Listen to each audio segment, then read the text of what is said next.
Hello, my beautiful souls. Welcome sa ating tarot reading sessions. Keep in mind, general reading po ito. Maaring mag-resonate, maaring hindi. Kunin nyo na lang po kung para sa inyo and leave the rest. Maaring mag-shift ang energies or magkabaliktad ang sitwasyon. Kaya kayo na pong bahala kung saan kayo nakalugar sa reading natin. Okay, yon. First card, telephone. Target. Wow, shoes. And the bird. Wow, snake card. Okay, so ito yung mga natapos sa kanilang mga karmic cycles ngayong 2023. Ayan, bottom card natin dito, playing card. So, malaya na siya. Itong taon to na maaaring tumawag sa'yo before New Year. Ayan, your divine counterpart ay maaari nakalaya na sa kanyang karmic cycles. Ayan, parang sinasabi niya dito, I'm free as a bird. Wow, malaya na ako sa wakas dito sa snake na ito, dito sa naglaro na ito, sa karmic energies, mga lessons in life na kailangan niya pagdaanan. So, ayan, napakasaya niya. At na-clear na niya, nalampasan na niya. Parang level cleared. Di ba? So, tingnan natin sa tarot cards. Okay, so sino itong tatawag before New Year? Ayan. Okay.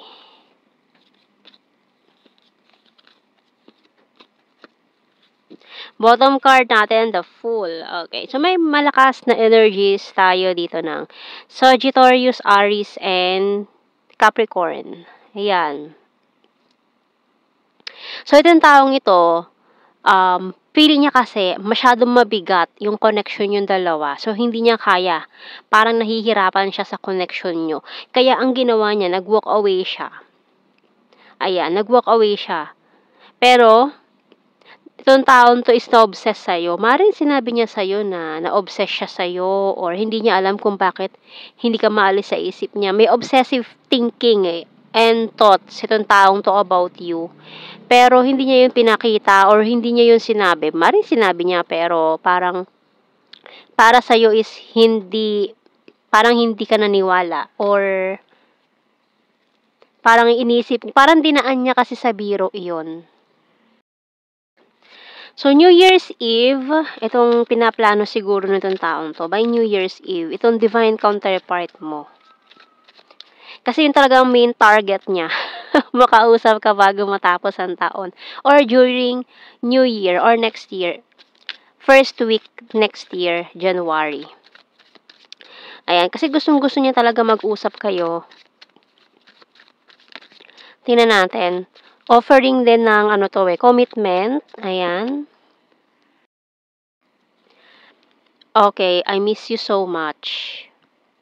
So, maring offering to ng stability, commitment, na pinaplano niya. Giving up, we're compatible to each other. Ayan o, I want to see you this weekend.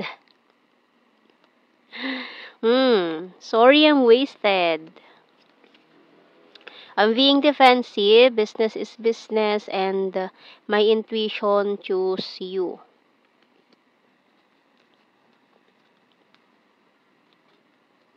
Okay, so mukhang bago nga itong or New Year's Eve talaga, no, weekend, or sa susunod na linggo. After ng mga first week. Ayan, can you forgive me? So, tingnan natin, more messages.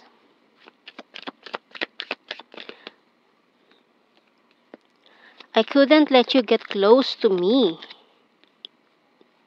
I'm becoming a better person. We will be together again.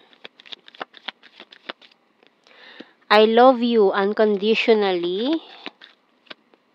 I lost myself for a little while and I want to tell you how I feel. Ayan. Yung tawag na to is parang heart-to-heart talk. And I'm so attracted to you. Kuha tayo ng message from the archangels.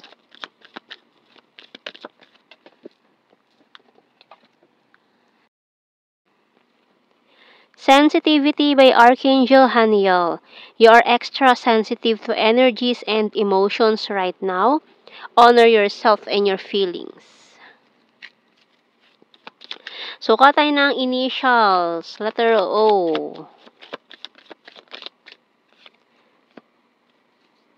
Ano? Ayan, ano? What?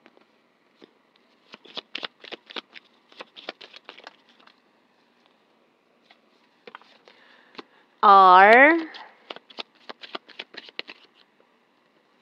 K V U W. Letter X and bottom card natin E. Let's see sa blue card. Ayan o. May obsession talaga eh. May energy ng obsession. Prophecy.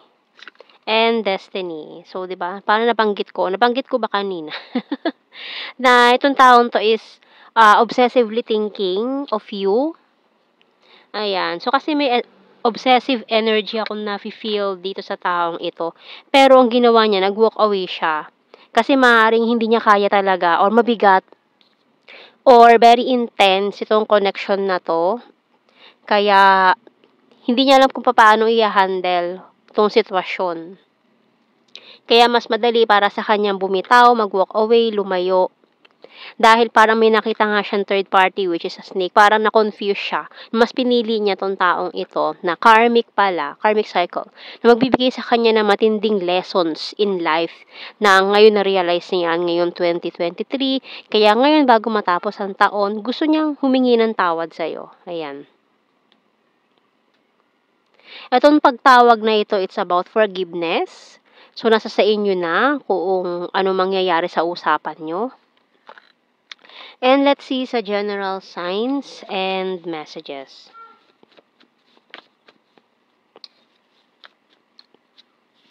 Coins, Earth sign, Taurus, Virgo, Capricorn, green-minded, city, overthinker, long distance, popular, attractive, need more signs. Number 9. Summer, fantastic friend, caring.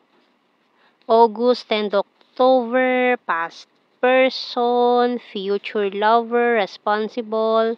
Dimple, number 10, the runner card, Cancer sign, air sign, Gemini, Libra, Aquarius, flirtatious, November, National Capital Region, Sagittarius, Divine Masculine, Luzon, ayan, Divine Feminine, Divine Masculine, Divine Counterpart nga ito.